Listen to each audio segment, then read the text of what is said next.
A chi spetta la bonifica dell'amianto? Alla domanda dovrebbe intanto rispondere l'amministrazione comunale di Agrigento per tranquillizzare i cittadini esposti al grave pericolo.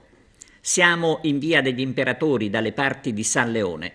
Qui da diversi mesi, almeno 5 dicono i residenti, l'amianto è lasciato ammassato ai bordi della strada, sottoposto agli eventi atmosferici, vento e pioggia che ne accrescono la pericolosità. L'amianto si può ridurre in polvere con una semplice azione della mano, il maltempo poi fa la sua parte.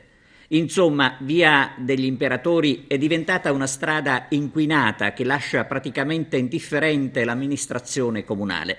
Non stiamo naturalmente parlando di semplici rifiuti, ma di un killer che fa davvero paura. C'è da dire che con la presenza dei cassonetti, via degli Imperatori era diventata una discarica a cielo aperto, anche se qualcuno cerca di farla tornare al vecchio squallore, depositando i sacchetti dei rifiuti per terra.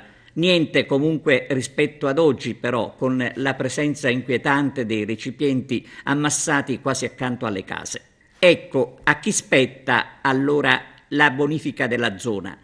Alla domanda qualcuno dal comune dovrà rispondere.